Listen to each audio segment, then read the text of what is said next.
மோசமான ஒரு எண்டை கடவுள் உங்களுக்கு என்ன பண்ணல, வைக்கல. ஒரு நிறைவானதை உங்களுக்காக அவர் வைத்திருக்கிறார். ஆமென்.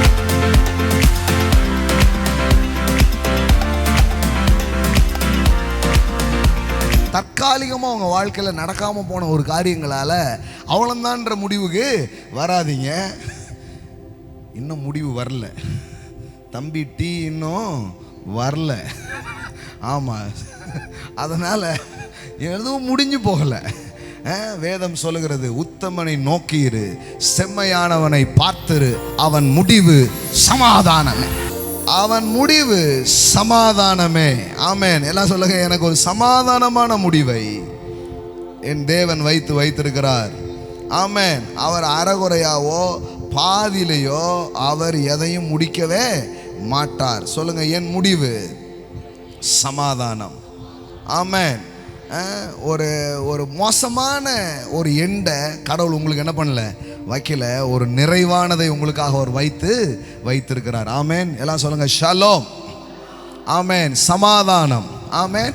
நீ உத்தமனை நோக்கி செம்மையானவனை பார்த்துரு, அந்த மனுஷனுடைய முடிவு சமாதானம். பக்கத்தில் பா சொல்லுங்க, முடிவு சமாதானம். ஆமென். சும்மா அப்படியே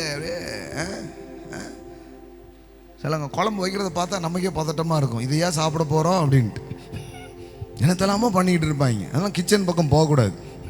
ரொம்ப டைனிங் டேபிள் உட்காந்தா என்ன அருமையாக இருக்குது. இந்த கருவாட்டு குழம்புலாம் பாருங்கள், மோர் வாடு மாதிரி இருக்கும், வாடையாக இருக்கும். எல்லாம் சில இதெல்லாம் பண்ணும்போது நமக்கு ஒரு மாதிரி இருக்கும். எல்லாம் ரெடியாகி வந்தவொடனே சூப்பராக இருக்குதுன்ட்டு, அதுக்குனால தான் கிச்சன் பக்கம் வராதுன்ட்டு நான்.